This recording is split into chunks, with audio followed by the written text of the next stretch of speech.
ஒரு நாளைக்கு 90 மில்லிகிராம் அளவு தான். அதனால இந்த ஒரே ஒரு நெல்லிக்காய கீத்து போட்டீங்கன்னா, 6 கீத்து கிடைக்கும் நம்மளுக்கு. குழந்தைகளுக்கு 1 கீத்து போதும். பெரியவங்களுக்கு 2 கீத்து. இதுதான் கணக்கு. ஸோ அவ்ளூண்டு சாப்பிட்டாலே நம்மளுக்கு வைட்டமின் சிக்கள் அதிகப்படியா கிடைக்குது. என்ன ஒரு ப்ராப்ளம்னா, இதோட சுவை டைரக்ட்டா பச்சையா சாப்பிடும்போது, ஃபர்ஸ்ட்டு அந்த புளிப்பு சுவை, சோர்னஸ் இருக்கு. அதுக்கப்புறம் உடனே அது அப்படியே இனிப்பா மாறுது.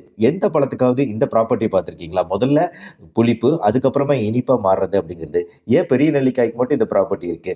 இது ஏழைகளின் ஆப்பிள்னு சொல்றோம். கிட்டத்தட்ட 2000 வருடங்களா தமிழ் இலக்கியங்கள்ல எல்லாராலும் பேசப்பட்ட ஒரு பழம்னா அது நெல்லிக்காய் தான். அதியமான் நெடுமான் அஞ்சியோட கதையில அந்த கருநெல்லி மரத்துல வந்த அந்த அபூர்வமான நெல்லிக்காய ஔவைக்கு குடுத்தாரு. தமிழ் வளரணும், வாழணும் அப்படிங்கிற கதைய நம்ம படிச்சிருப்போம். ஏன்னா நெல்லிக்காய் சாப்பிட்டா நீண்ட ஆயுள் கிடைக்கும் அப்படிங்கிறதுக்காக அவரு அந்த நெல்லிக்காய ஔவைக்கு குடுத்ததா சொல்லுவாங்க. ஸோ அந்த அளவுக்கு